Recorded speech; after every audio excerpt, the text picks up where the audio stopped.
자, 안녕하세요. 북소형 카페 여러분. 자, 오늘은 이제 저번 시간에 이어가지고 대정봉안 관련된 내용을 이제 진행을 할게요.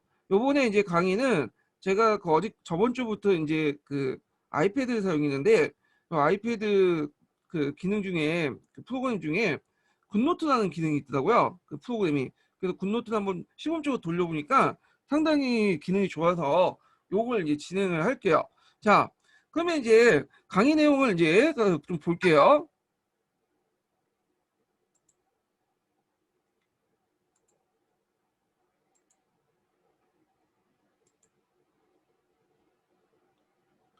잠깐만 기다려 주세요. 이게 갑자기 프로그램 깔려고 하네요. 예.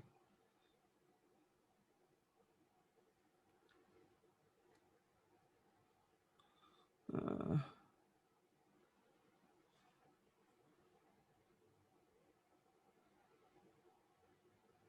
예, 보이시죠? 예. 그럼 이제 시작하겠습니다.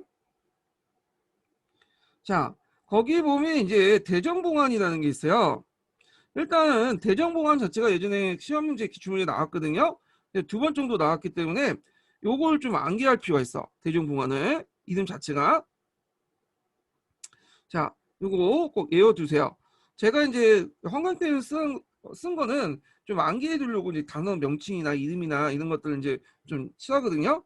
예, 요런 것들은 좀 암기해 두시는 게 좋을 것 같아요. 자, 그래서 대정봉안이 있는데, 그럼 대정봉안의 뜻이 뭐냐? 대정봉안의 뜻이 예전에는 권력을 누가 가지고 있었죠? 쇼군이 가지고 있었죠. 에도 막부의 쇼군이 갖고 있는데, 자, 쇼군은 권한을 누구한테 넘긴다? 청왕한테 넘긴다는 뜻이야. 청왕한테. 그래서 청왕은 허수아비에 불과했죠. 근데 이 권력을 청왕한테 넘기는 거야. 자, 그러면 대정공원이 왜 실시하고 이제 그때 이제 이 대정공원을 뭐냐면 주장했던 사람들, 요구했던 사람이 에도막부 측이었는데 왜 자신의 권한을 스스로 청왕에게 넘기려고 했을까요? 자, 그럼 그 배경을 좀 볼게요. 자, 거기 보면 이제 그 고메이 청왕이 죽었어요. 고메이 청왕이 죽고 그 다음에 메이지 청왕이 죽었어요. 자, 이 고메이 청왕에 대해서 좀 얘기를 해보면요. 이 고메이 청왕은 그 당시 이제 그 앞에 개항 당시에 그 종합양이파에 썼던 사람이죠. 이 사람은. 그런데 이제 그 당시 막부 측에서 공무 합체 운동을 이제 뭐냐면 제안을 했잖아요. 자, 요 공무합체 운동을 제안했던 사람이 누구냐면 그 마지막 그 에도마쿠의 쇼군이었던 도쿠가 요시노부라는 사람이 있어요. 이 도쿠가 요시노부. 이 도쿠가 요시노부는 원래는 쇼군의 직계 가문 출신은 아니에요. 반계 출신이죠. 고상계 출신인데 원래 그 장군이 되려고 하지 않았던 사람인데 원하지도 않았고 근데 떠밀려 갖고 장군이 됐던 사람이에요. 예. 하여튼 공무합체 운동을 제시하니까 종전에 이제 중앙양입하고 이제 좀 손절하고 공무합체 운동을 통해서 그 당시 그 요시노부와 서로 밀접한 관계를 갖고 있어요. 그러다 보니까 이제 좀 그 중앙양입파 입장에서는 이 사람을 별로 안 좋아하겠죠. 자, 그런데 이 사람이 죽은 거야. 죽고 메이지 청왕이 칭했어요. 메이지 청왕 때는 이제 어릴 때 즉위한 거야. 뭣도 모르는 애들이죠. 자, 거기에다가 이제 혁신파 그 당시 공경대 포진하고 있었고 이들이 이제 사스마 조스 하금무사와 연계돼서 막부타도에 밀치를 내려요. 그러니까 실제 메이지 청왕이 내린 게 아니라 혁신파 공경들 혁신파 공경이라는 거는 무슨 말이냐면 이 조정안에 그 당시 종황양이를 지지하는 양이는 이제 없고 종황파죠. 종황파를 지지하는 세력도 있었어요. 이들 이제 혁신파 공경 세력들이었는데 이들이 그 당시 종황파들 그러니까 그 타막 운동을 벌였던 사스마와 조슈본 사람들과 연계가 돼요. 예. 그러면서 막부타도의 밀집을 내리는 거야. 그러니까 메이청은 이제 도장만 찍어준 거죠. 자, 그러니까 이제 막부의 정치적 위기가 이제 다가오게 되죠. 이 상태를 좀 돌파하고자 어떻게 이제 고심을 하는 과정에서 그때 나타난 사람이 누구냐? 샤카모토 노마죠. 예전에 기출문제 나왔던 사람이 요 사람이죠. 자, 이 샤카모토 노마는 원래는 막부 측에 있는 사람이 아니라 도사변에 있는 그 뭐냐면 가신이었어요. 도사변의 가신이었는데 그 번주의 가신이었는데 이 당시 이제 그 당시 그 막부에게 무슨 그 건의를 했냐면 독국가 중심의 봉건 연방제를 바탕으로 한 대정 봉안을 올려요. 예. 자, 대정 봉안이라는 것을 좀 기억을 해야 되는데 아까 말한 것처럼 독국가 중심의 어떤 연방제거든요.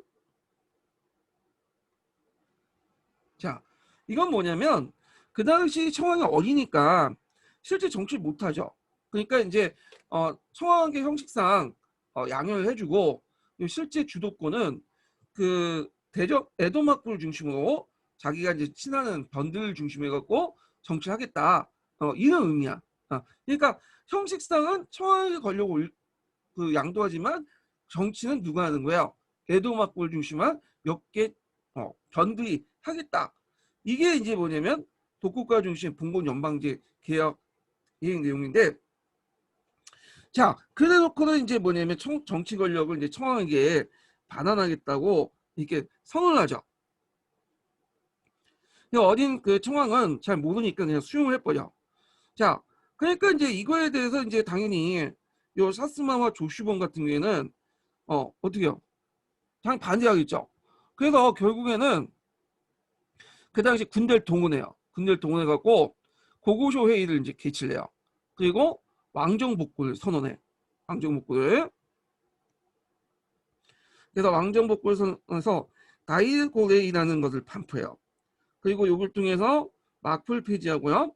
그리고 예전에 그 보면 우리가 이제 그 이성 팔간제라는 게 있죠.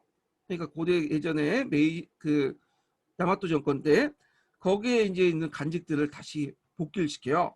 그래서 이런 걸 통해서 뭐냐 간직 제도를 이제 만들게 되고, 그리고 이제 쇼군의 권위와 영지를 조종해서 몰수를 해요. 그래서 에도 막부를 공식적으로 멸망을 시켜버린 거죠. 네. 자, 그러면 에도 막부 입장일 때는 그 가만히 있겠어요? 아니겠죠.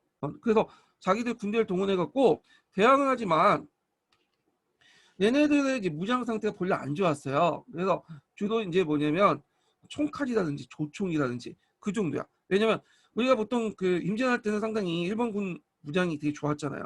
근데 에도막고 200년 동안 통치한 동안 군대를 억제를 했어요. 그래갖고 얘네들 무기 자체가 그 임진한 수준 전까지 수준밖에 안 돼. 그러니까 근데 무기가 없어요. 근데 사스마와 조슈본 같은 경우에는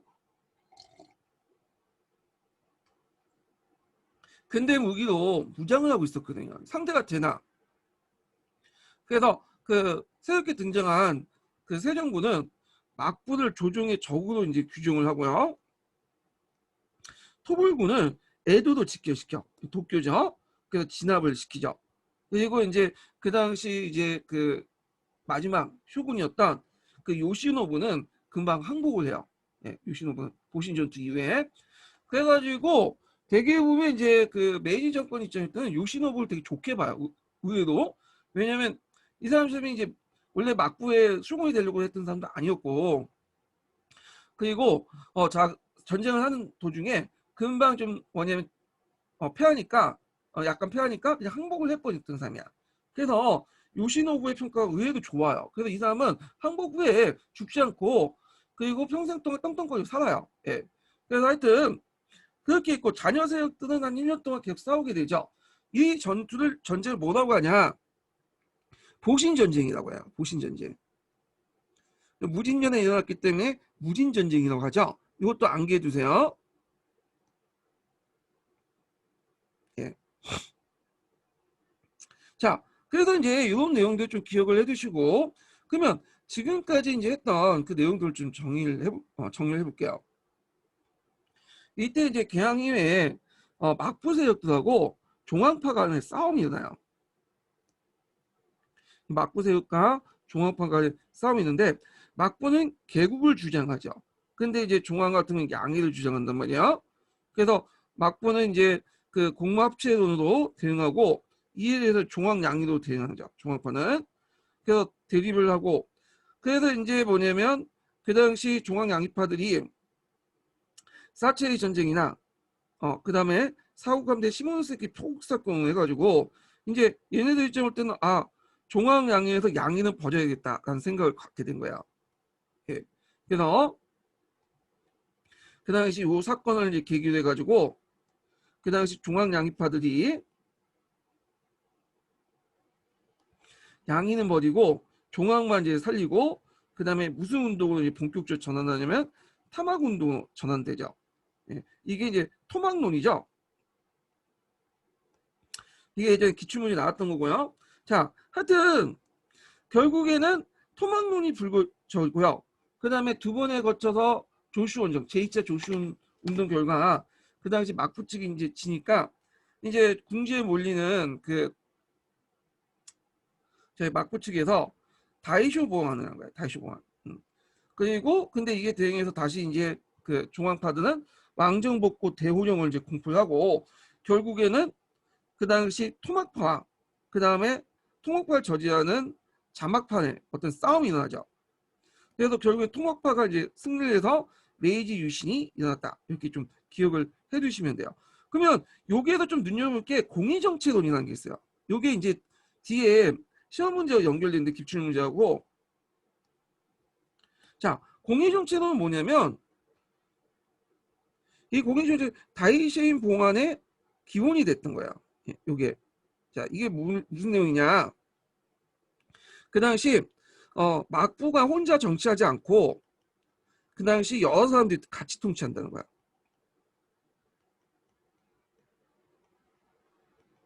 그래서 청왕을 중심으로 막부 그 다음에 여러 번들이 같이 통치를 한다. 이게 공의정치론의 내용이야. 근데 이 공의정치론도 외워두실 필요가 있는 게 뭐냐면 이게 어디에 나오냐? 나중에 그 당시 이제 그 메이지 유신이 성공하고 나서 청왕이 메이지 5개조 서문을 공표해요.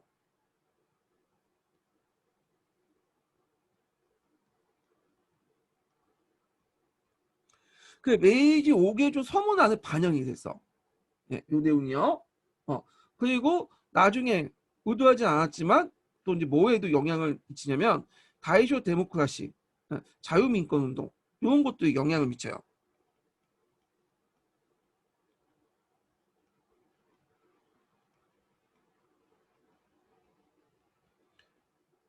자, 이런 것들에 영향을 미친다는 것도 기억을 해두시고, 요게 예전에 시험 문제 나왔어요. 요거 이제 뒤에 이제 사료를 이제 같이 보면서 파악을 해두죠.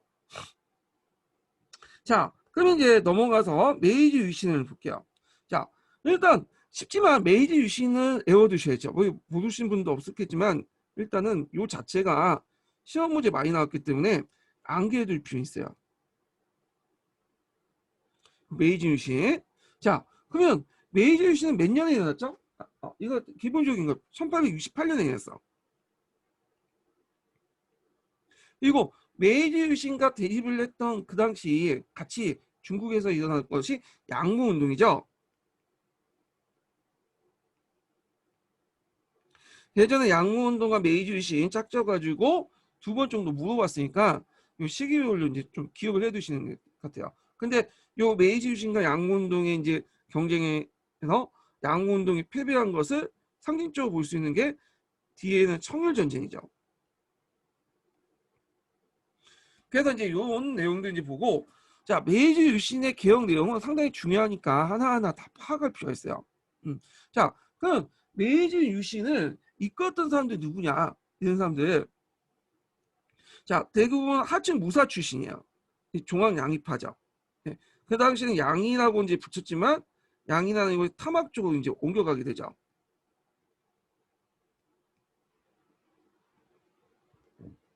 그래서 보통 상급 무사 사무라이 계층이 아니라 지방 변주의 그 하급 부사들이 그 메이지 유신을 이끌었어요. 자, 그 대표적인 메이지 유신 상벌정이 누구냐? 세 명이 뭐 오코모 도시미나 오코모 도시미치, 다카요시, 기도 다카요시라는 사람 있죠. 그 다음에 사이코 다카모리. 한 번씩 다 들어봤을 거야. 근데 여기 이 사람이 중요한 세 명인데 그럼 이또는 왜 포함이 안 되냐? 이또는 그 당시에 뭐 그렇게 존재감이 좀 없었어요. 나이가 젊었을 때고 좀 약간 막내 같은 수준이고. 자, 하여튼 이 사람이 1세대 그 뭐냐면 메이지 유신을 주도했던 사람들이야. 그래서 이제 청왕 중심적인 어떤 체제를 성립하려고 했다. 이렇게 좀 기억을 해두시면 되고요. 자, 그리고 이제 그 집권에 성공하고 나서 먼저 공부했던 것이 뭐냐면 오개조 서문이에요. 요거 외워두세요. 이게 이제 기출에 나왔던 거예요.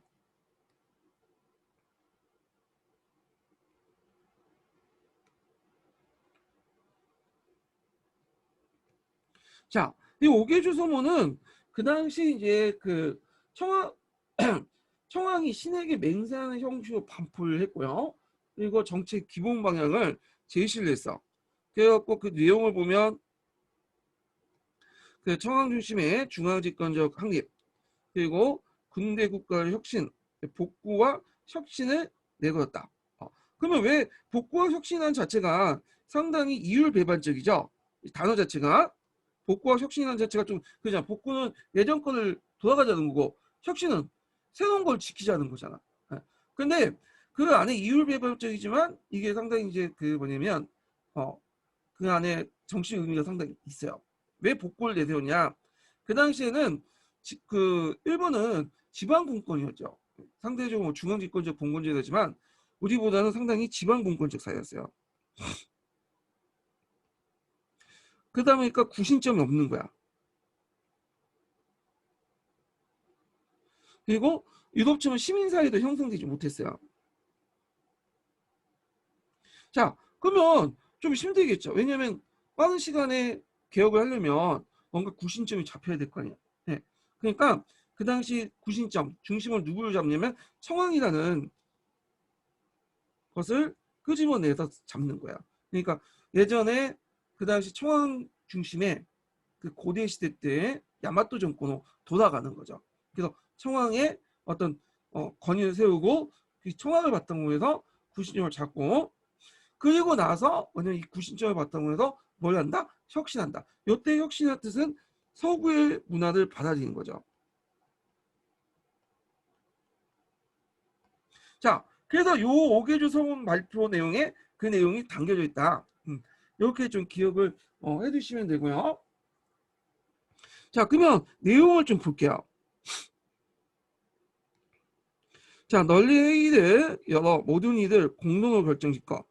상하 한마음이 국가의 시책을 활발히 펼 것. 각각 군에서 서민의 이르기까지 각기 그 뜻을 표기하여 인심을 나타나지 않도록 할 것. 요 내용들인데, 자, 요게 상당히 중요해요. 요 세 개 구절이. 자, 그럼 여기에서 이제 말하는 건 뭐냐면 청왕 중심의 입헌군주제를 추구한다라는 거예요.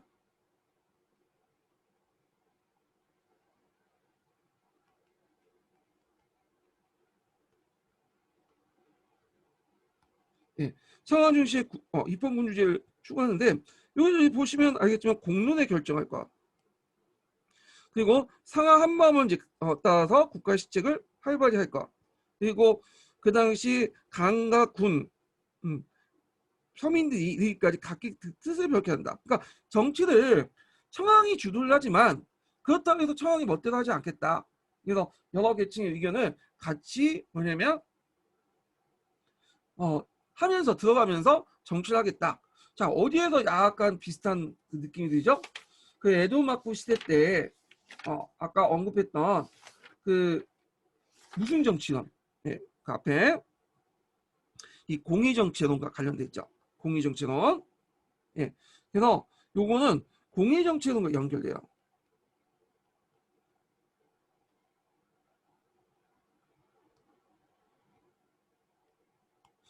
그래서 같이 정치를 하겠다. 이용을 이제 집어넣는 거야. 그러면 그 당시 그 하층 부사들이 쿠데타를 일으키고 나서 자기들이 청왕을 좀 중심으로 해서 자기들끼리 독단을 하고 싶은데 왜 이런 마음과 달리 이런 것들 집어넣냐? 상당히 정치적 의도가 있는데 왜냐면 그 당시 막부말기 때는 혼란스러웠잖아요. 그리고 막부의 권위가 중앙정부의 권위가 떨어졌었어. 네. 그러다 보니까 중앙정부의 어떤 독단적인 심 가지고는 이 개혁을 할 수 없는 거야. 그러니까 이제 초기 때는 그 당시 이제 다른 사람들 여러 세력들을 끌어들이기 위해서 이걸 내걸었던 거야. 공의정치론. 그 막부가 그 대정봉안론에서 제시했던 그 밑에 있는 공의정치론을 다시 끄집어내갖고 같이 주장을 했던 거야. 그런데 이제 권력을 나눠 가질 생각은 없었죠. 근데 하여튼 이렇게 명분을 내걸고 정치를 했던 거야. 형식상. 근데 이 공의정치론이 막부의 의도와 달리 어떤 식으로 해석이 되냐면 막부가 모든 그 정치의 의도가 막부의 입장이고 이걸 해석한 사람은 정치는 혼자 하는 게 아니라 같이 여러 사람들이 민의에 바탕 한 거다. 자, 이런 식으로 생각을 하게 돼요. 그래서 요 내용이 어디에 영향을 미치냐? 후에 어디에 영향을 미치냐면 아까 얘기했잖아. 그 자유민권 운동이나 대정민주주의에 영향을 미쳐요.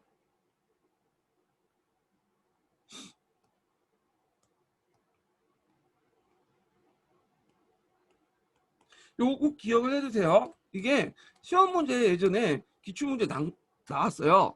그래서 한 번 더 나올 수가 있어. 그래서 꼭 기억을 해두시고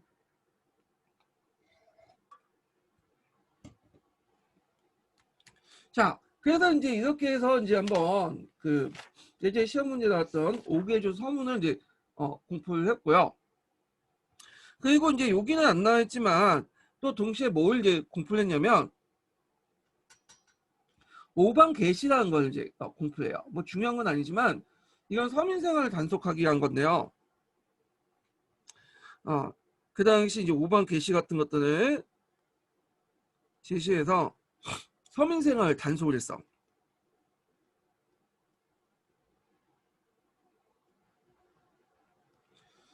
그래서 유교적 도덕을 강조하고 어떤 민중의 소유를 금지하고 기독교를 이제 사교도 간주하는 등 그래서 구막부의 어떤 민중 통치 정책을 그대로 계승했다 이렇게 보시면 돼요. 자, 그럼 정치적인 어떤 조치들이 있는데 일단은 아까 얘기한 것처럼 그 어디를 바탕으로 했죠? 복구를 바탕으로 했다. 그 예전에 야마토 정권으로 돌아가는 거야. 그래서 야마토 정권을 바탕으로 한 태정관제를 실시한다. 여기 태정관이라는 것은 그 이간 팔성 제도에서 제일 높은 그 팔성을 통제하는 제일 높은 수상직을 태정관이라고 하죠. 예. 그래서 그때 초창기 때 메이지 정권 때 그 간부의 명칭도 보면 예전에 야마토 정권 때 그 율령제 아래 명칭을 그대로 뺏겨왔어요. 이 복구의 냄새가 당연히 심하죠. 물론 나중에 이제 뭐냐면 다 명칭이 바뀌긴 하는데 그래도 이제 뭐 대장성이나 이런 것도 다 지금 좀 남아 있어요. 몇 개 명칭은. 그리고 에도의 명칭을 도쿄로 개명을 해요. 그래서 여기에 천돌레죠. 에도성을 이제 한국어로 삼고 그리고 메이지라고 개헌을 했죠. 이게 이제 1세 1원 제도라고 하는데 1세 1원 제도는 명나라가 처음에 실시했던 제도죠. 한 명의 황제가 한 개의 연원을 사용하는 제도야. 그래서 우리가 이제 뭐 영락제 하면 연호가 영락이죠. 그리고 뭐 강의제 하면 연호가 강이잖아요. 예전에는 연호를 여러 개 사용했는데 한 명의 이제 함제가 딱 한 개만 사용하는 거야. 이것도 일본도 마찬가지야. 그래서 일본도 오랫동안 청황제 국가에서 청황이 연호를 공부했는데 여러 개의 연호를 사용했는데 이제 한 개의 연호를 사용한 거야. 그러면 메이지의 연호는 뭐야? 메이지가 되는 거죠. 메이지. 쇼와의 연호는 쇼와가 되고 헤이시의 연호는 헤이시의 청황이 되는 거죠. 이런 식으로 쓴 거야. 자, 그런데 이제 이게 좀 약간 볼 게 뭐냐면 연호는 중국이 황제 체제가 망하면서 신해영 위에는 쓰지 않았던 건데 일본은 지금까지 사용하고 있어. 지금 헤이세일 걸요 아마? 아이센가? 하여튼 그 뒤에 이제 있는데 자 하여튼 헤이세가 뭐 죽었다고 그러는데 하여튼 이렇게 해서 이제 뭐 양혈을 했다고 하죠. 황제가. 그래서 예전에 이제 헤이세 어떤 연예인이 헤이세 연호 언급했다가 막 난리 난 적이 있었는데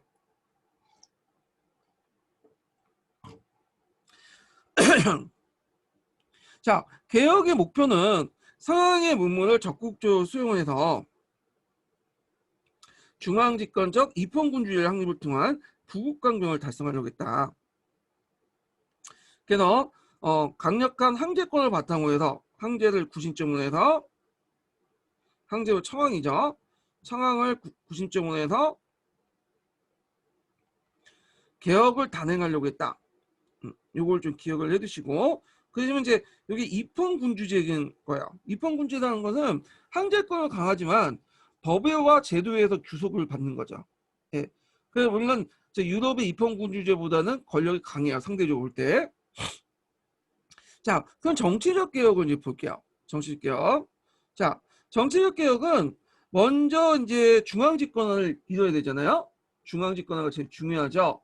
그래서 이제 지방을 가지고 있는 다이모들이 가지고 있는 권력을 해소할 필요가 있어. 근데 갑자기 해소하면 반발이 클 테니까 두 단계를 거쳐서 해소를 해요. 처음에 이제 첫 단계 조치가 판적 봉안이고요. 그 다음에 폐번치연이야. 그래서 요 단어는 좀 기억을 해 두셔야겠죠.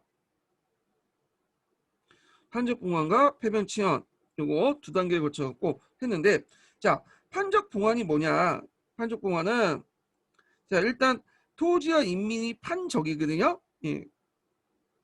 이 판적을 청왕에게 돌려주는 거야. 그래서 구건주 예전에 다이모들이죠. 다이모들이 지번사에게 임명하여 행정을 맡기고 번정 개혁을 하게 되죠. 그래서 여기까지는 형식상 개혁에 불과해요. 예전에 다이모드를 단순히 지번사로 임명을 해갖고 형식상 정부 관련 임명해서 그들에게 뭐냐면 그대로 행정을 받게 해준 거야. 그러니까 요거는 반발이 별로 없겠죠. 일단 형식상 개혁이니까. 근데 문제는 두 번째 단계로 넘어갈 때 이제 문제가 된 거야. 여기에서 폐변치원이 문제가 된 거야. 폐변치원 왜냐면 이제는 아예 번을 폐하고 그 새로운 현을 뭐냐면 만든다는 뜻 아니에요? 변을 폐하고 새로운 현을 만든다는 뜻인데 이때는 이제 어떤 이제 특징이냐면 종전에 다이모들이 가진 번을 다 뭐냐면 행정구역을 개편해요. 그래서 뭐 두 개로 쪼갤 수도 있고 다른 방과 또 합쳐가지고 하나의 현을 만들고 그런 식으로 행정구역 다 개편을 해. 그래서 부연제도 개편을 하죠. 부연제도. 그리고 구번주를 도쿄로 이주시키고 정부의 관리나 부지사를 이제 직접 임명해. 얘네들에게 행정을 맡기지 않고. 그래서 아예 이제 소멸시켜버려요. 번을. 그리고 이렇게 이제 부연제를 실시한다. 좀 기억을 해두시면 될 것 같아요. 그러면 폐번치원을 하기 전에 이제 제일 걱정됐던 것이 그 당시 반발이었거든. 다이모드에. 그래서 그 당시 이제 정부에서는 그 중앙군을 강화시키죠. 그래서 중앙군을 강화시켜서 일단은 그 배치시켜 놓고 개기놈들을 이제 일단 제거시키려고 딱 마음을 먹었는데 의외로 또 뭐냐면 일본 애들의 특징이 또 강한 자에게 머리 확 숙이잖아요. 하니까 공포하니까 별 군소리 없이 그냥 다 받아들이고 자기가 가지고 있는 그 땅을 갖다 바친 거야. 예. 그래서 폐번치원을 완성을 시킨다. 이렇게 기억을 해두시면 돼요. 판적봉안에서 폐번치원 이렇게 무사히 넘어갔다. 자, 그 다음에 이제 사회적 개혁을 보자. 사회적 개혁의 이제 큰 방향은 봉건제 특권 폐지, 신분제 개혁, 의무교육제도 실시, 그리고 징병제 실시, 학생 유학생 파견 등등인데 먼저 이제 볼게 이제 신분제 개혁을 좀 볼게요.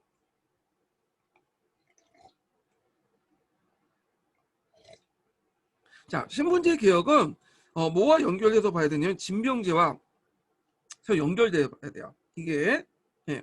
자, 여기 보면 이제 3인 평등 조치를 이제 실시하죠. 3인 평등 조치가 뭐냐 하면 공가나 그 당시 다이모, 하적, 하족 일반 무사, 사족, 평민들을 서로 이제 똑같은 이제 평등한 관계로 보고 형식상 새로운 통일 호족을 편성하는 거야. 예전에는 신분별로 이렇게 이제 편성하죠. 국가에서 이제 호족 같은 건 잘 형성하고 이제 절에 맡기고 그렇지만 하여튼 그런 식으로 이제 하는 거야. 그래서 국가가 통일적 양식에 따라서 4개 계급들을 뭐냐면 이렇게 호족의 작성을 똑같이 해가지고 그들에게 동의나 의무와 권리를 부여하죠. 물론 이제 공가 같은 경우에는 다이모는 예전에 어떤 기득권이 있다 보니까 그 어느 정도 특권을 주긴 하죠. 예, 나름대로 기죽 좀 해주죠. 그렇지만 형식상은 평등한 관계 만드나 호족을 형성해서.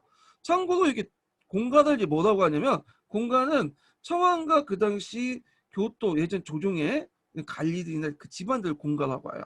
예, 그 다이모드는 이제 하족이라고 하죠. 예전에 다이모드는.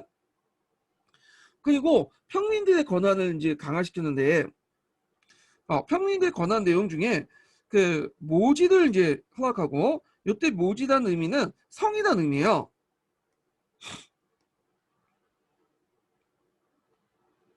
성. 그래서 예전에 에도마코 시대 때는 성 모지를 누구만 사용할 수 있었냐면 다이모드가 귀족들 이런 사람들만 사용할 수 있어. 아니면 일부 이제 좀 돈 많은 그런 그 존인 그 정도만 사용할 수 있는데 일반 평민들도 그 모지를 사용한 성을 사용할 수 있도록 하게 해요. 그래갖고 그 당시에 이제 평민들이 성을 사용하니까 얘네들이 이제 뭔가 성을 만들어야 될 거 아니에요? 이름을 성을 만들어야 되니까 어떤 식으로 만드냐면 보통 우리나라 같은 경우에는 성을 처음 사용할 때 이제 뭐 유명한 사람을 끌고 와갖고 한부 역조해갖고 이제 세우죠. 자신이 경주 김씨도 아닌데 경주 김씨처럼 이렇게 사칭하거나. 근데 일본 애들은 자기 분수를 좀 아는 것 같은 느낌이 들어요. 그래서 할 때 이제 평민들에게는 어떤 식으로 이제 하냐면 평민들이 보통 그 예전에 농촌에 그 촌들 무다라고 하죠. 예, 무다. 그래갖고 이제 거기에 방위를 갖다 붙여요. 내가 중간에 사는 무다에 살면 낙가무다 많이 들어봤죠. 이런 식으로 좀 약간 자기 지역색이 좀 강한 마을 색채가 강한 그런 성을 이제 뭐냐면 그 갖다 붙여. 그래서 낙가무다 사람을 만났다면 이 사람이 출신이 얘 조상이 농민 출신이구나 이렇게 이제 인식을 하시면 돼요. 요 예전에는 그 신분 분리령에 입각해서 거주 선택의 자유를 제약을 받았죠. 예. 그런데 신분 분리령은 이제 뭐냐면 폐지시키죠. 신분 분리령을 폐지시켜서 뭐냐면 이제 문무 관리가 되는 것을 허용을 해줘. 그리고 신분 간의 통원, 결혼을 허용해 주죠. 자, 징병제 이제 실시해 보죠. 아까 이제 신분제가 연결됐다고 했죠. 왜냐하면 왜 연결되냐면 예전에 군인이 될 수 있는 칼을 차고 무기를 가질 수 있는 거는 사무라이 계층들만 할 수 있었어요. 그런데 이제는 모든 사람이 성인 남자면 일정한 연령에 도달하면 똑같은 입장에서 징병제를 통해서 군대에 들어가는 거야. 그러니까 사무라이나 일반 평민이나 똑같이 군대에 들어가서 계급화의 평등을 이루게 되는 거죠. 그러니까 이제 나름대로 이 징병제가 의미가 있는 거야. 그래서 국민 개병주의 입각에서 근대적 군대를 양성하려고 했고, 그리고 만 20세 이상의 남자는 신분에 상관없이 3년 동안 번역을 복무하는 거죠. 그리고 서양식 장비와 훈련을 받았다. 그래서 이런 것들이 훈련이 이제 잘 나타난 것이 무슨 전쟁에 나타나냐? 선원전쟁을 진압할 때 그게 잘 나타나. 선원전쟁은 뒤에 얘기했지만 그 당시 개혁에 불만을 갖고 있는 사무라이들이 그 반란을 일으켰죠. 여러 반란 중에 이제 선암전쟁이 유명한데 이 선암전쟁 진압을 할 때 그 당시 근대식 무기호 징병제로 양성한 군대로 진압을 했어. 근데 이런 군대에 사무라이 군대가 깨지게 된 거야. 그래서 이걸 통해서 요 징병제를 양성한 군인들이 상당히 효율적이었다. 이런 것들을 이제 뭐냐면 볼 수가 있죠. 그러면 징병제에 대한 그 실시할 때 아무 반발이 없었냐?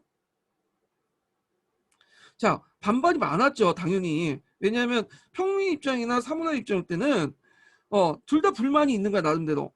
평민은 예전에 군대에 가지 않은 군대를 가야 되잖아.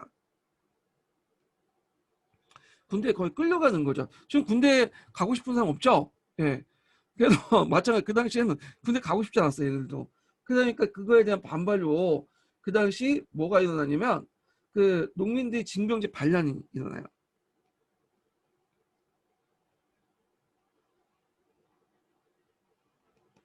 자, 그럼 사무라이 계층 입장에는 또 나름대로 불만이 있죠.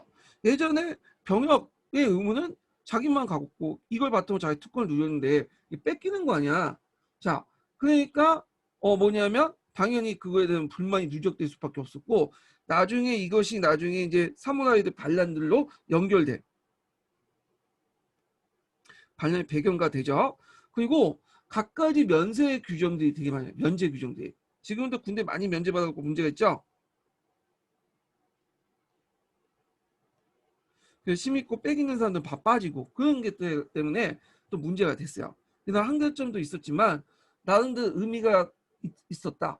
이걸 통해서 나름대로 형식적이지만 3인평등이라는 어떤 것들 바탕이 되었다. 이런 것들 좀 같이 기억을 해두시고 그리고 국내 위기 상황이 필요할 때 물리력을 쉽게 동원할 수 있었다. 중앙정부가. 네. 그래서 3인평등 그리고 군사적인 물리력 동원 이런 데 의미가 있죠. 자, 교육 정책을 볼게요. 교육 정책. 일단은 이제 국민국가를 완성하려면 뭐가 필요해요?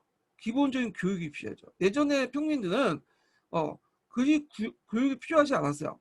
그래서 조금만 그 교육기관에서 이제 잠깐만 배우고 하는데 체계적인 교육이 필요했어. 그래갖고 의무교육제도를 실시해요. 자, 소학교 의무교육제도를 실시해서 6세 이상의 남녀 소학교를 의무화시키죠. 지금처럼.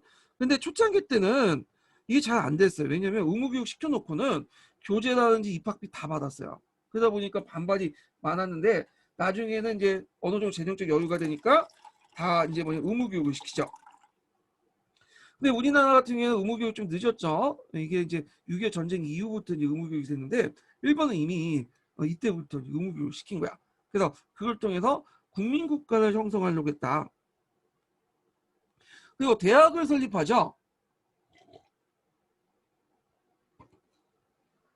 그래서 7개의 제국대학을 설립해요.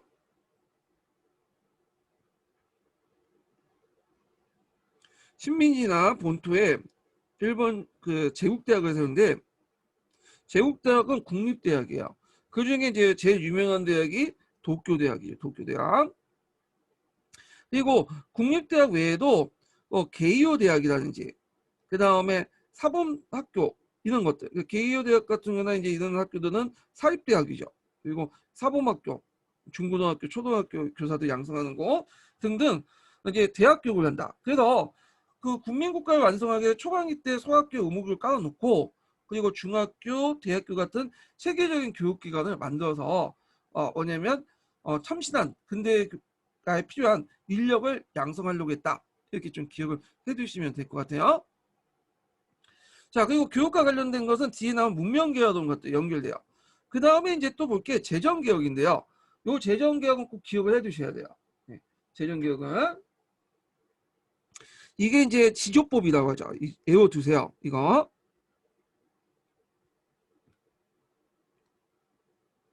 이게 예전에 기출문제에 나왔던 거예요. 그래서 요거 자체를 물어볼 수 있어요. 명칭을요. 자, 목적은 뭐냐? 조세제도의 근대화를 통해서 지세를 확보하는 게 필요해요. 자, 그 당시에 일본은 근대화를 하려고 했어요. 자, 근대화하려면 뭐가 필요해? 돈이 필요해. 돈이 되게 중요해. 근데 일본은 그 당시에 아직 산업화 이전에 농업국가였거든요. 농업국가다 보니까 세금은 당연히 어디에서 많이 걷어서 충당할 수밖에 없죠. 토지에서 거둘 수밖에 없죠. 네. 그래갖고 이 토지를 기준으로 해갖고 세금을 거둘 수밖에 없는데 그러다 보니까 이런 토지제도 개혁이나 조세제도 개혁이 필요했던 거야. 꼭. 그러면 그 주요 내용이 뭐냐? 일단은 첫 번째가 뭐냐면 예전에는 가세 대상이 수확고를 기준했죠. 곡고다가. 네. 근데 이 곡고다가가 이제 수확고가 아니라 이거는 토지 가격으로 바뀌어. 지가를 기준으로 한 거야. 지가를. 왜냐하면 수확고로 거둘 경우에는 상당히 예측이 불가능해요. 한 해 그 수확량이 왔다 갔다 하니까. 그래서 이제 소유권보다는 집과 땅값을 기준으로 해서 어떤 안정적인 세의 운영을 하려고 했다. 그래서 집가는 거두면 일단 어느 정도 예측이 가능하지. 얼마 정도 거둘지. 그러면 그걸 바탕으로 해갖고 이제 예산을 짜고 그에 따라서 이제 뭐냐면 집행을 하면서 효율적 예산 집행도 될 수 있는 거죠. 그래서 어느 날 양출 재배 원칙이 지켜질 수 있었던 거죠. 그리고 두 번째로는 예전에는 물납이죠. 그러니까 쌀을 갖다 바쳤잖아. 근데 쌀은 그때마다 시가가 달라. 그러니까 이제 물납보다는 금납, 돈으로 갖다 바치게 해요. 예. 그리고 세 번째는 토지 소유자가 이제 납부한다.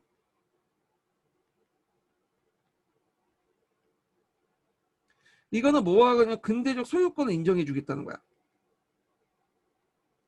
세 가지 원칙, 주요 내용을 바탕한 거야.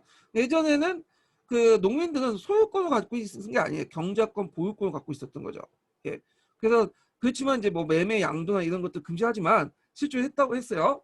근데 이제 모든 그 토지 소유자, 농민들 경작권은 저에게 법적으로 이제 소유권을 인정을 해줘. 그리고 그들에게 이제 세금을 부과시키는 거야. 예.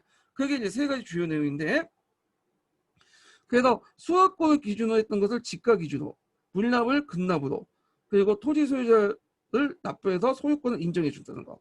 요 내용들 주요 내용이라고 기억을 해두시고, 자, 요 지조법은 우리나라도 영향을 미치죠. 어디에? 우리가 이제 갑신전변을 익힐 때 지조제를 실시하도록 중요한 지조법을. 예. 그래서 갑신전변에 정강에도 나와요. 이게 14개조 정강에 지조법 개혁 내용이 나오죠. 그래서 요것도 같이 기억을 해두세요. 왜냐면 갑신점이 급진기업하고 연결돼 있으니까 이런 거와 연결돼서 보시면 되고요. 여기 넘어가기 전에 서포트지 인증번호를 이제 좀 알려드릴게요. 서포트지 인증번호 첫 번째 서포트지 인증번호예요. 15번이야. 예, 적으셨죠? 15번. 그 서포트지 인증번호는 이제 그 강의 듣는 분들은 이제 뭐냐면 좀 그 대화방에 거기 서포트 그 모의고사 대화방에 있는 분들은 저한테 서포트즈 번호 3개 알려줘야 되죠. 예, 그래야지 제가 등업을 시켜드리고 그 다음에 이제 그 10월 7일 날 문제도 드릴게요. 예. 자, 그러면 이제 내용을 보면 토지 소유권을 인정하고 토지 수주권을 국가에 한원하도록 한다. 그래서 가세표준을 수확량에서 지가로 변경하고요. 소유권을 명확하지 않는 마을의 공유지는 국유지로 편입한다. 이렇게 있는데 이게 직권을 발행한다는 건 뭐 때문에 이제 직권을 발행하냐면 그 당시 소유권은 누가 가지고 있었죠? 소유권은 다이모들이 가지고 있었어. 그리고 경작권은 누가 가지고 있었죠? 일반 농민들에게 가져갔잖아요. 그래서 농민들은 다이모드에게 연공을 받다 바쳤어요. 예. 그렇지만 실질적인 소유권은 이제 경작권을 가지고 있는 농민이었지만 형식상 그렇다는 거예요. 에도마국까지. 그러면 다이모 입장에서는 자기 그 농민들의 소유권을 인정한다는 것은 잠깐만 이게 왜 유튜브가 또? 예. 농민의 소유권을 인정받는다는 것은 어떤 의미가 있냐? 잠깐만요. 제가 이거 연동을 시켰는데 뜨네. 자, 어떤 의미가 있냐면 농민의 소유권 인정한다는 그 의미가 뭐냐면 농민도 연공을 징수할 수 없다는 거야. 연공을. 연공은 이제 그 연공이 아니라 세금은 이제 농민들이 누구한테 내는 거야? 중앙 정부에 낸다는 거죠. 자기 소유권 인정받는 대신에. 그러면 가세 그 자신이 다이모들이 가지고 있었던 소유권, 그러니까 이제 연공 징수권이 없어지게 된 거죠. 그러니까 이 다이모드에게 뭘 주냐면 직권. 그러니까 지금 당장 돈을 주지 않고 직권을 줘요. 그래서 토지 채권 같은 비슷한 걸 준다는 거야. 예. 근데 이 토지 채권은 이제 후에 몇 년 뒤에 주겠다. 돈을. 근데 그거 어떻게 기다려? 돈 지금 당장 돈이 없는데. 그러니까 그걸 이제 다 갖다 팔아요. 그래서 다이모들이나 샤무라이 그 밑에 그 자기 토지 가지고 있는 예전에 그래서 이런 식으로 갖다 팔아. 그래서 그들이 대거 몰락을 하게 돼요. 그 중에 뭐 일부는 어느 개인적인 어떤 자질이 있어갖고 사업가나 뭐 이렇게 변신을 하지만 대부분 몰락을 해. 그런 것들이 상당히 불만의 요소가 됐던 거죠. 예. 그래서 이런 식으로 연결시켜서 보시면 되고요. 그리고 물납을 급납으로 고치고 세율을 지가의 3%를 정한다.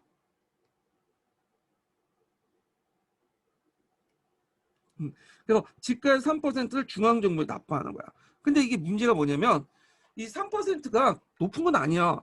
근데 이게 지역마다 전반적으로 이 3%를 내면 손해보는 그 지역이 있어. 예.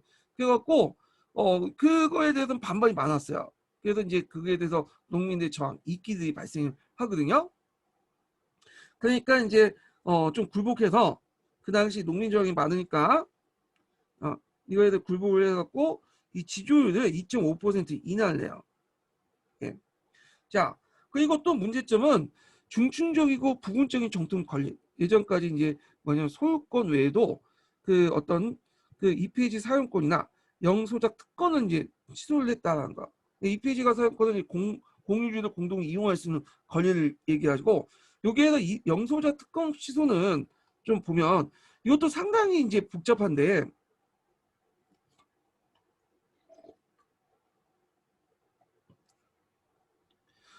전국시대 끝나고 도요토미 히데요시가 그 당시 그 일작 제도를 실시해서 종전의 중충적이고 복잡한 구조를 깔끔히 정리했다고 했죠. 근데 이게 완벽하게 정리한 건 아니에요. 일단 어떤 식으로 이제 그 당시 정리됐냐면 일단 다이모가 있고 예, 쇼군인도 여기 포함되겠죠. 그리고 뭐 하타모토나 뭐 고케니도 영지를 가지고 있는 사람들 다 포함해요. 요 사람들이 소유권을 갖고 있어요. 그러면 중간에 이제 뭐냐면 자기 땅을 가지고 있는 백성 계층이 있어요. 이들은 자장농이나 지주 계층들이에요.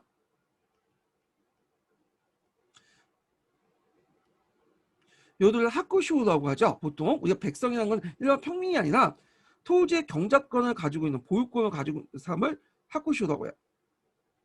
그리고 이 하쿠쇼 밑에는 또 뭐가 있냐면 소작하는 사람이 있어요. 일반 농민이라고 이제 다 이제 땅을 갖고 있는 게 아니라 소작하는 사람인데 이 소작하는 사람이 상당히 많아요. 예.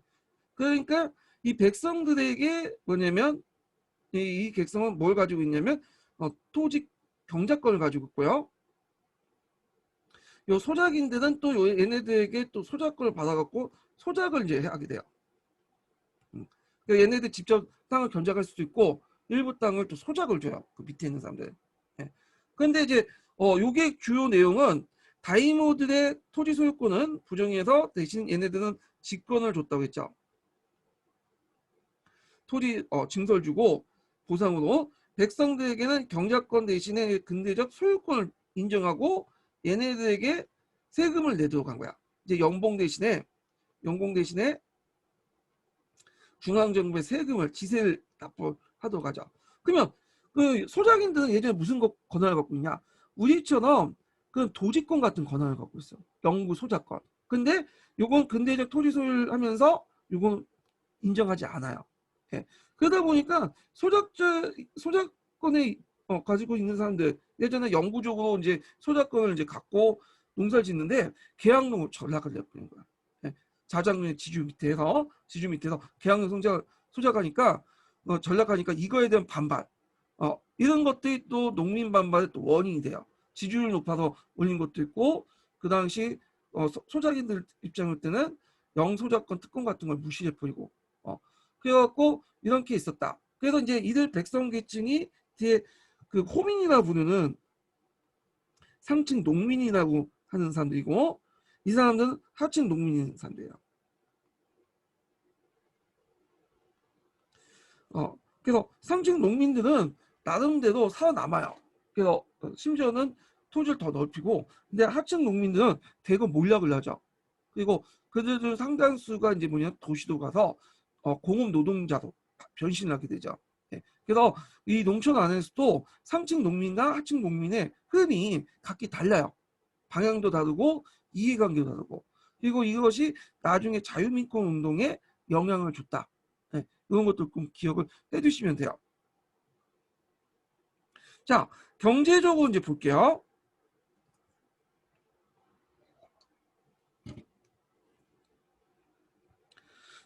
경제적으로는 자본주의 체제를 도입을 하죠. 이제 우리가 알다시피 일본 같은 경우에는 민간 중심이 아니라 국가 주도의 자본주의를 진행을 하겠다. 그래갖고 이제 귀족들을 그 귀족들의 권한을 폐지시키고 지조법을 개혁하고 국가 예산 제도를 실시하고 식상업 정책, 철도 건설, 금융제도를 개혁을 하려고 했다. 자, 그러면 이제 주요 내용을 보면 일단은 그 당시 그 재정을 확보하려면 그 당시 복록 폐지가 필요해요. 복록 폐지는 이 지조법하고 연결돼 있어요. 그래서 이제 무사들의 어떤 그 특권을 폐지하고 재정을 확보하려고 하죠. 이걸 복록 폐지라고 하는데 요거 복록 폐지 좀 기억을 해두셔야겠죠. 요것도 묻어볼 수가 있어. 진록 처분이라고 하죠. 진록 처분. 아까 이제 얘기한 것처럼 다이모나 이제 그 당시 하타모토 그 다음에 뭐 곡괭이 등 영지를 가지고 있는 그 무사들이 많았다고 했죠. 이들에게 뭐냐 특권 폐지 소유권을 부정을 하고 영공을 폐지를 했잖아. 예. 그래가지고 그 당시 이제 뭐냐면 어떤 식으로 이제 그걸 줬냐면 처음에는 그 얘들 특권 인정하는 복록을 이제 줬어요. 복록을 연금을 이제 준 거죠. 근데 문제는 돈이 너무 많이 들어가. 그러니까 복록 대신에 이제 뭐냐면 아까 그처럼 직권을 이제 뭐냐면 발행을 해가지고 금록 공채 증서를 공록하죠. 그래서 화폐로 연차 지급을 한다. 이렇게 좀 기억을 해두시면 될 것 같아요. 그래서 이제 문제는 이런 것들 이제 지급할 때 그 당시 뭐냐면 돈이 지금 당장 궁하니까 갖다 팔았다고 했죠. 그래갖고 결국엔 사족이 몰려가고 이것이 나중에 사족 반발의 원인이 됐다. 그래서 전환론과 사족 반란의 배경이 됐다. 요걸 좀 같이 기억을 해두시면 될 것 같아요.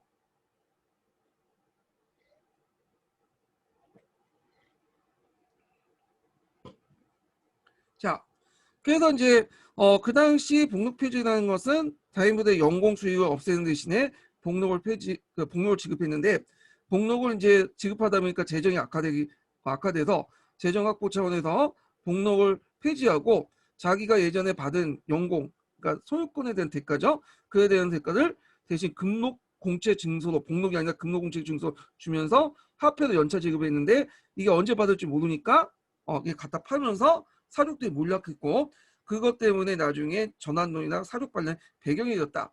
그리고 여기에다 한 가지 더 붙이면 그 당시 그 진병재 실시죠. 이 진병재 실시도 사족들의 불만을 사게 되죠. 예. 자, 그래서 이제 요 내용들 기억을 해두시고요. 그 다음에 이제 여기 보면 식상흥업 정책을 볼게요.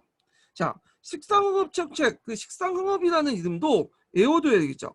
이것도 암기해 두세요. 식상흥업이라는 건 뭐예요? 우리가 식목일에 대해 나무를 심죠. 그러니까 이게 식이라는 거는 이식하다는 거야. 이게 이식. 뭘 이식하죠? 산업을 이식해. 그래서 산업을 이식해서 근대적 산업을 이식해서 나라를 흥하게 한다는 뜻이야. 예. 그래서 이 식상흥업이라는 말도 어디에서 많이 들었죠? 우리가 이제 구한말 때 예국 개몽운동가들이 그런 걸 주장을 했잖아요. 근데 이렇게 기억하면서 그리고 강무 정권도 그렇게 주장했고 그래서 서양의 어떤 그런 그 사업을 가지고 와요. 뺏겨온 거죠. 그래서 이제 무기 공장도 만들고 그 다음에 강상경도 하고 특히 철도도 분석을 하죠. 철도 근대적 화폐 제도를 하고 그래서 원래 그 일본 같은 경우에는 이게 이제 뭐 중요한 건 아닌데 얘네들이 에도 시대 때는 금본이 은본이 이렇게 이제 뭐냐 두 개의 양의제도를 사용했어요. 그래서 금과 은의 화폐 교환할 때 어떤 지역에서는 금을 기준으로 교환해주고 어떤 지역은 은을 중심으로 교환해주고 그런 식으로 이제 했는데 이게 나중에 이제 뭘로 통합이 되냐면 은본이 테란으로 통합이 돼요. 은본이로. 그러다가 영국에서 이제 금본위 제도 전환을 하니까 세계 추세를 맞게 뭘로 이제 전환을 금본위 태안 제도로 전환한 거야. 예. 이게 1898년인가 96년인가 그럴 거야 아마 연도수는. 그래서 중앙은행을 만들고 거기에 금을 예치시킨 다음에 뭐냐면 그 엔화를 발급을 하는 거죠. 그래서 이때 이제 많은 금들, 이때 많은 금들은 그 당시 어디에서 가지고 왔죠? 예, 한국에서 가져왔죠. 조선에서.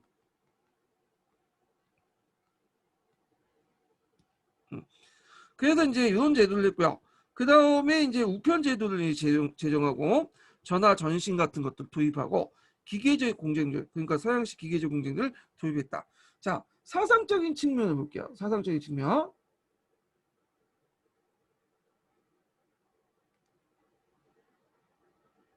자, 그래서 이제 이런 내용들 좀 기억을 해두시고요. 사상적인 측면을 볼 때는 자, 신도를 국교화를 시도를 해서 서구 사상을 수용했다. 그래서 이제 민주주의 사상이 유행되고 자유민권 운동이 전개되고요. 서양 의식주나 이런 것들 모방하는 것들인데 요거 나중에 이제 문명 개혁 연결되죠. 요 부분은요. 그러면 여기에 신도 국교 관련된 내용이 되게 예전에 시험 문제 나왔던 건데 자, 요때 이제 뭐냐면 신불 분리령을 내려요. 신불 분리령. 요것도 안개에 두셔야죠. 신불 분리령. 자, 신분 분리령의 주 내용이 뭐냐? 불굴 극보가 국민신화의 종속을 해서 신사제도를 확립하기 위해서 그 당시 사원과 불상을 파괴하는 그런 조치를 또 해요. 이걸 폐불해석이라고 하는데, 자, 그다음 그러니까 신도죠. 신도와 불교가 분리돼 있었어요. 이렇게 아니 예전에 합쳐져 있었어요. 에도막구는. 그래서 불교와 신도가 이제 합쳐져서 사찰의 신사도 같이 있었죠. 이거 에도막구 때 그렇게 만들었던 거야. 예전부터 그렇게 쭉 진행이 됐었고. 근데 이 당시 이제 그 청왕권을 강화시키려니까 이 당시 여러 신, 일본의 정통시대 우두머리를 청왕으로 살아있는 그 현인신으로 만들 필요가 있어요. 자, 그러니까 불교와 부처를 분리시켜야 되겠죠. 그러다 보니까 이제 곳곳에 신사제도를 만들고 이제 신사를 이제 동자적으로 이제 만들기 시작해요. 그러면서 그 당시 이제 불교를 탄압하기 시작해. 예전에 그렇게 우쭈쭈해지면서 우대를 했는데, 자, 그러면서 폐불 해석 같은 그 뭐 문제들이 일어났다. 불상이 파괴되고 사찰이 파괴되는 그런 것도 있었고, 자, 이런 것들은 뭐와 연결되냐면 청왕권하고 관련돼 있어요. 예전에 기출과 관련돼서 한번 언급됐는데, 그러면 신도를 국교했냐? 결론적으로 신도의 국교화는 이루어지지 않았어요.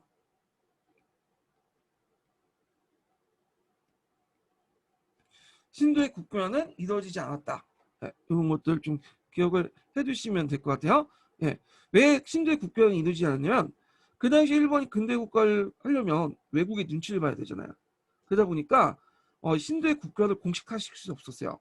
외국 입장일 땐 정교 분리가 뭐냐면 기본 원칙인데 근대 국가에 정교 일치 국가를 나갔다면 외국에서 별로 안 좋게 생각하잖아. 그러면 얘네들이 뭐 근대적 불평등 조약을 개정하는데 걸림돌이 됐기 때문에 어, 공식화시키진 않았어요. 다만 신도를 우대하는 정책들을 많이 했어요. 이런 정책들. 예. 그리고 기독교 정책을 좀 볼게요. 자, 개항 후에 그 뭐냐면 막 메이 정권은 기독교를 탄압을 했어요. 그런데 이제 우라카미 사건이 등장. 우라카미 사건. 우라카미 사건은 우라카미 기독교 신자들이 개종하다 저항하다 순교한 사건인데, 자, 이걸 바탕으로 외국에서 항의를 받으니까 기독교를 묵인을 해버려요. 예, 기독교는. 그리고 기독교를 받아들여도 사회에 큰 문제가 없다고 인식을 하면서 그냥 내버려둬요. 그러면서 교육과 의료 활동을 중심해 도시를 중심해서 신자가 증가되는데, 특히 이제 교육이나 의료 활동 같은 개신교가 나중에 들어오게 되죠. 일본도 그들 중심으로 이루어지게 돼. 근데 이제 일본 같은 경우에는 그렇다고 기독교 신자가 많지가 않아요. 우리처럼 이렇게 많지가 않고 전 인구의 뭐 3% 정도 그 정도 알고 있어요. 그래서 주로 불교를 주로 믿고 있고 일본인데, 근데 꼭 결혼식은 또 기독교 결혼식을 하더라고. 기독교 그 문화를 받아서. 예.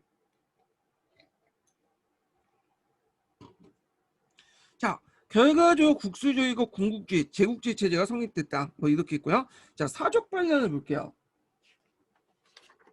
자, 사족 반란 관련된 내용도 요것도 좀 중요한 내용이니까 왜냐면 나올 가능성이 많아요. 요것도 상당히 이제 중요한 내용이니까 나올 가능성이 많은데, 자, 사족 반란의 원인이 뭐냐? 정부의 개화 정책으로 인한 사회 경제적 상실이죠. 두 가지 정책이 있죠. 하나가 이제 진록 처분과 무사대 특권 폐지, 징병제 같은 거나, 그 다음에 대도 있죠. 칼을 찰 수 있는 권리, 대도라고 하죠. 네, 대도, 칼을 찰 수 있는 것을 폐지하죠. 권한을. 자, 이런 것들이 사무라이들의 어떤 자존심을 건드리게 된 거야. 네. 그래가지고 불평, 불만이 생기게 돼요. 그래서 그 당시에 여러 반란들이 일어났는데, 여기는 안 나왔지만 사가의 난이나 이런 것도 일어났어요. 그래서 뭐 심플의 난, 시기의 난, 이런 것들이 일어났다. 이런 것들 기억을 해주시고요. 자, 근데 이제 이런 난들은 뭐 시험 문제 나오지 않으니까 이제 건너뛰고 그냥 이런 게 있구나 하고 넘어가시고, 시험 문제 많이 나올 것은 뭐냐면 세이나 전쟁이에요. 이 세이나 전쟁은 유명하죠. 이걸 이제 서남 전쟁이라는데, 왜 서남 전쟁이라고 하냐면 그 당시 이제 그 도쿄를 기준해서 서남 쪽에 있기 때문에 그래요. 네. 가고시마 같은 큐슈에서 일어났던 반란이죠. 자, 요걸 주도했던 사람이 그 유명한 누구예요? 사이코 다카모이죠. 사이코 다카모이는 메이지 유신에 참여했던 주요 3인물의 한 명이죠. 근데 이 사람이 전학론을 이제 주장했다가 받아들이지 않으니까 그 당시 큐슈 자기 고향에 들어가서 무사들 조직해가지고 반란을 일으켜요. 이게 선한 전쟁이 된 거야. 근데 이제 이때 사무라이를 중심한 봉건적 무사와 그 다음에 근대 상비군들이 대결하죠. 결과적으로 근대 상비군들이 승리해서 결국에는 징병제의 우수성이 드러나게 되죠.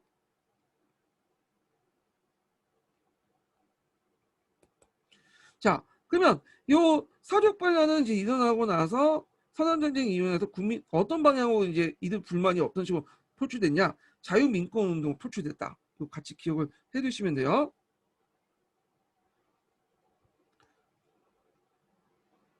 그래서 초기 때 자유민권 운동은 누가 주도를 했냐면 이 사족들이 주도했어. 물론 이제 나중에는 이제 호농들이나 일반 그 농민들 이런 사람들도 같이 이제 참가를 했지만 초창기 때 운동은 자기 권력을 잃은 사족들이 중심으로 했다. 그리고 그때 전환론에서 패배했던 패배했던 사람들이 또 주도했다. 그러니까 사이코 다카모냐 이타가키 다이스키인데 사이코 다카모니는 이게 뭐냐 불평 사족들을 이용해서 세이나 전쟁을 일으켰고요. 그 다음에 이타가키 다이스키는 다른 방향으로 또 불평 사족들을 이끌어갖고 자유민권 운동을 초창기 때 주도했다. 이렇게 기억을 해두시면 돼요. 자, 자유민권 운동과 관련된 내용은 좀 이따 좀 얘기를 할게요. 그래서 이제 사족 반란 관련된 내용들을 좀 얘기했고요. 그다음에 문명개화론 관련된 내용을 좀 볼게요. 문명개화론은 예전에 시험문에 나왔어. 네, 그래서 볼 수 있어. 이학과 사절단도 예전에 시험문에 나왔죠. 그래서 요 자체도 명칭을 정확하게 기억을 해두세요. 뭐 다 아시겠지만 이 명칭 자체가 쉽지만 나올 수가 있어요. 예. 의외로 이 명칭에 좀 약하신 분들이 되게 많더라고요. 저도 이름이나 명칭 외우는 거 싫어해. 그래서 제가 이제 그냥 보고 얘기하는 거지 정확히 쓰지 못한 명칭과 이름이 너무 많아. 얘 이름도 그 반 애들 이름도 잘 못 외워요. 그래서 담임을 했는데 2달 3달만 외웠어. 제가 사람에 별 관심이 없어갖고 사람 이름 외우는 건 별로 좀 그래가지고 잘 못 외워요. 예. 자, 그러면 먼저 이제 볼 게 뭐냐면 하온양제라는 게요. 이 하온양제를 이제 좀 보려면 문명 개화론 이전에 하온양제라는 그 것을 이제 포로해 갖고 서구의 문물을 받아들이자. 이런 것들이 등장했는데 요 명칭도 좀 외워두셔야죠. 정확히 외워두셔야죠. 하원 양조에. 하원이라는 것은 뭐냐면 야마토 정신이죠. 여기 있네요. 야마토 정신. 자, 야마토 정신을 바탕으로 해서 서구의 기술을 받아들이자. 요게 양제죠. 양제. 그래서 이제 요 내용인데 요거는 우리나라하고 연결돼서 볼 수 있죠. 우리나라 비슷한 게 동도서기. 그 다음에 그 있고 그리고 이제 중국에는 중제서영 요거와 연결돼서 보시면 될 것 같아요. 예. 자, 그리고 이제 여기에서 이제 좀 발전된 게 문명개혁이야. 이 문명개혁은 다 받아들여요. 하원양제는 야마토 정신 남겨뒀죠. 정신적인 게. 근데 문명개혁은 이제 더 나가서 야마토 정신 갖다 버리고 서양 걸 다 받아들이자는 거야. 서양의 정신, 문화, 그 다음에 풍습 이런 것도 다 받아들이자. 더 발전됐죠. 예. 그래서 이 문명개혁은 메이지 정부가 주도를 했고 거기에 근대 사상가인 후쿠자 유키지 같은 사람들이 또 참여하면서 적극적으로 확산됐던 그런 것들인데 그래서 이제 그 당시 메이지 정부가 문화와 생활 전반에 거쳐서 사회의 근대 사상 및 문명 생활을 유입하려고 했던 운동이다. 자, 그 내용인데 특징을 보면 일본 상태를 미개 상태로 보고 그 미개 상태에 벗어나서 서양의 문물을 적극적으로 수용하는 흐름이었다. 자, 요게 이제 삼각형으로 볼 수 있는 게 그 위에 그림인데요. 자, 여기 보면 여기 그 세 명의 그림 있죠. 개하인, 반개하인, 미개인 이렇게 있어요. 자, 개하인들 보세요. 개하인들은 어떤 있어요? 서양식 양복을 가지고 있죠. 그러니까 요때 개하인들의 그런 것은 꼭 서양 것을 받아들인 게 개하예요. 그리고 미개인, 일본인 것을 이제 일본 사무라이 복장들 그대로 입고 있죠. 이건 미개한 거야. 그러면 반개하인은 아까 이제 이게 두 개가 합쳐져 있는 거지. 그래서 개화적 요소인 그 뭐냐면 양복과 그다음 일본식 그 옷을 같이 입잖아요. 그러면 요 단계에서 요게 단계가 있어서 요 단계보다 넘어가죠. 요게 이제 뭐냐면 개화인 상태야. 그러면 일본의 문물을 수용해서 우리를 개화시킨다. 그래서 위기 상태에서 개화 상태로 넘어간다.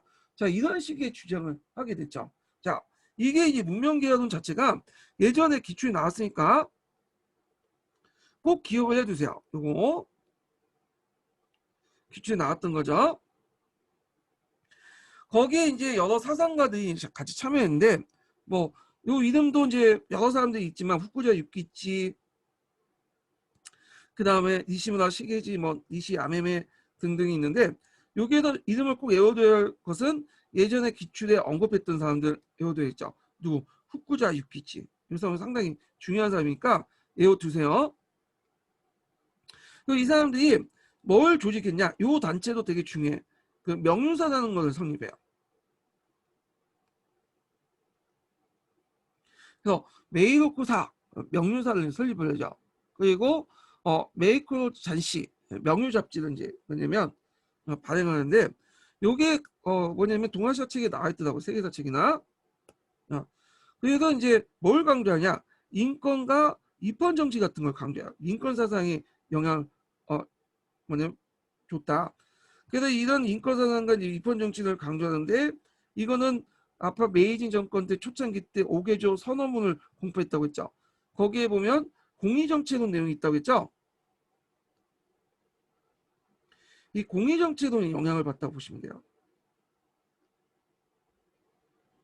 근데 얘네들이 무슨 뜻이 뭐냐면 대내적 인권과 입헌 정치를 강조하면서 대내적으로는 제국주의 침략 정책을 옹호해.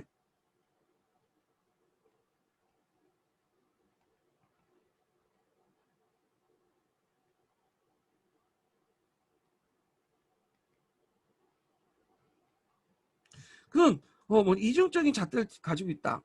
그래서 이제 이런 것도 연결시켜서 보시면 될 것 같아요.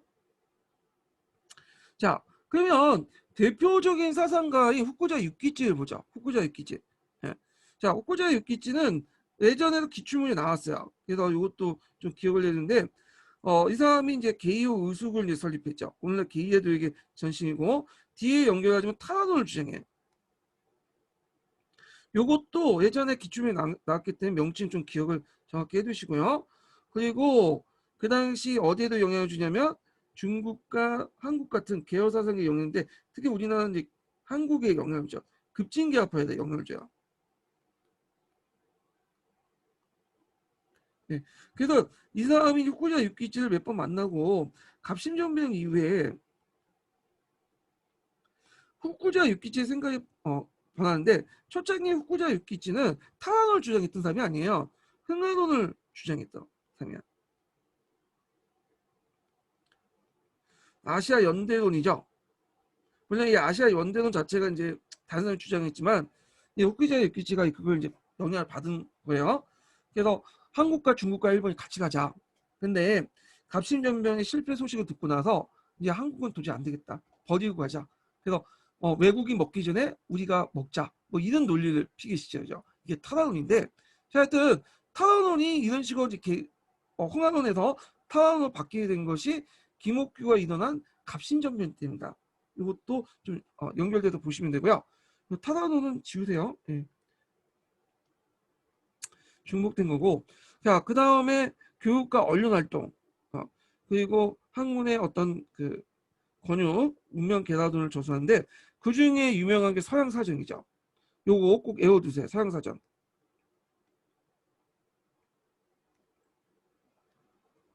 자, 서양사전은 뭐냐? 자, 에도 막부 때 말기 때 미국에 방문해서 에도 막부예요. 그러니까 메이지 유신 이전이죠. 그걸 이제 보고 나서 에도 막부 때 이제 뭐냐 근대적 문물을 수용하기 위해서 사절단을 파견했거든요. 우리가 보빙사 파견한 것처럼 얘네도 파견을 했어요. 그래갖고 그때 이제 뭐냐면 그거 보고 드는 것들을 적어놨어요. 이게 서양 사정이야. 그래서 일본 국민들에게 발전된 서양의 모습을 알리고자 했는데 그 당시 이 서양 사전이 베스트셀러가 된 거야. 그래서 상당히 많은 책이 팔렸다. 이걸 좀 기억을 해두시고요. 그래서 이제 우리나라하고 좀 약간 비교되는 게 뭐냐면 그 6.1준 있죠. 6.1준의 서울건문 있죠. 서울건문과 거의 비슷한 책이야. 이 책이. 그래서 요 책이 예전에 시험 문제 나왔어요. 2011년도에 나왔거든요. 유럽과 미국을 돌아다니면서 보고 드는 것들을 적었다. 네, 이런 것들 같이 기억을 해주시면 될 것 같아요. 자, 그러면 이 후쿠자 유키치의 평가가 뭐냐? 우리나라에서는 별로 뭐 인식은 안 좋지만 일본에서는 상당히 높게 평가를 받는 인물이죠. 그래서 일본 엔화에도 나오고 지폐도 나왔고요. 일본 근대사상 원류를 형성하는 데 크게 기여했다.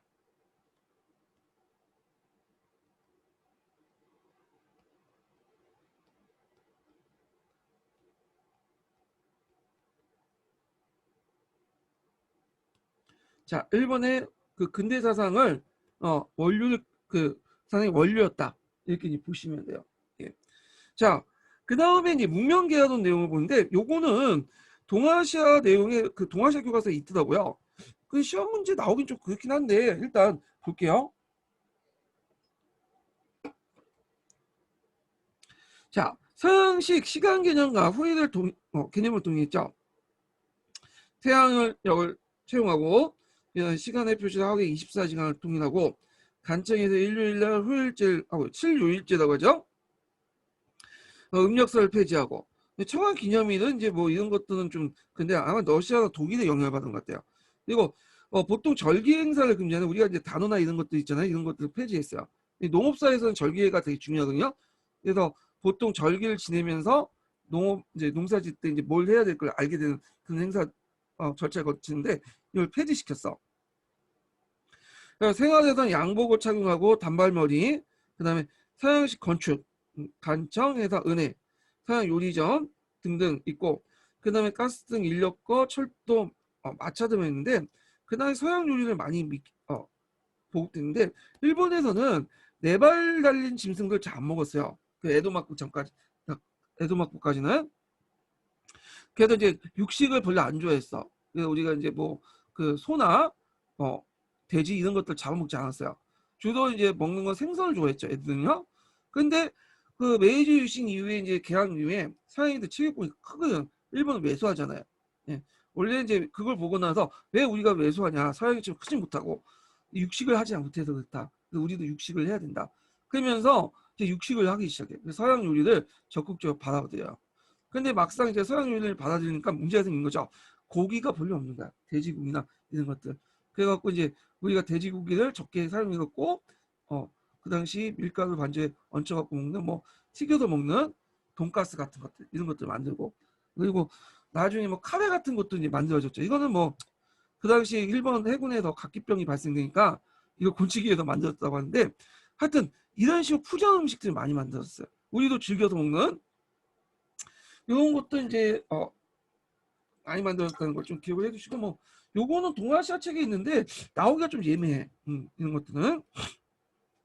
다만 여기에 좀 눈여겨볼 게 뭐냐면 시간의 표시를 하루에 24시간을 이렇게 정했다고 했죠.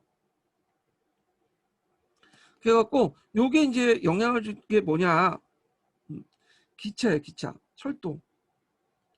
철도를 통한 기차가 영향을 줬다는 거야. 기차 운행표를 맞추다 보니까 이제 그걸 기준으로 해갖고 그 근대적 시간관념이 확산이 돼요. 이건 일본뿐만 아니라 중국이나 우리나라도 마찬가지예요. 기차가 멀리 보급되고 전차가 보급되면서 기차 시간에 맞춰야 될 거 아니야. 그러면 시계를 알아야 되겠죠. 그래서 예전에는 시간이라는 게 그냥 예매했으면 축시 이런 식으로 1시간, 2시간 단위로 얘기를 했는데 이제는 시간을 정확하게 뭐냐면 30분, 15분, 1분 단위로 기억을 해둬야겠죠. 열차 시간을 맞춰야 되니까. 그러다 보니까 근대적 시간관념이 확산이 되고 그래서 시간을 알기 위해서 해중시계라든지 집안에 시계를 걸어놓고 그리고 공공장소에 또 시간을 알려주는 표지판 시계를 걸어놓고 그런 식으로 이제 발전됐다 이렇게 보시면 돼요.